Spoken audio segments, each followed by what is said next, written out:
আমাদের চলে এসছে, দেবীপক্ষ শুরুও হয়ে গেছে, সবাই আনন্দে মেতে উঠেছে।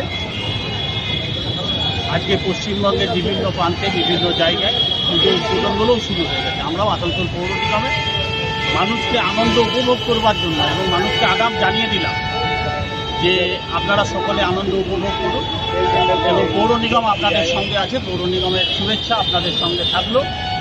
পৌর নিগমের মাধ্যমে কোনো রকমভাবে যদি আমরা আপনাদের সহায়তা করতে পারি, এই আমাদের এই ট্যাবলোগুলোর মধ্যেখান দিয়ে আপনাদের কাছে সেই বার্তা আমরা পৌঁছে দিতে চাই এবং আমরা এখানে থাকবো, আপনারা আনন্দ করুন, আমরাও আনন্দ করব, আমরা দেখব, আপনারা হাসি মুখে থাকুন। মা দুর্গা সকলকে আশীর্বাদ প্রদান করুক, যেন সকলের সুখী সম্পর্কে থাকে। কোটা ট্যাবলো খাওয়া হয়েছে? 5টা আমাদের ট্যাবলো আছে। আমাদের মধ্যে ওয়াসিমুল হক রয়েছে, আমাদের মধ্যে রকেট ক্যাটাগরি রয়েছে এবং আমাদের স্টাফরা সবাই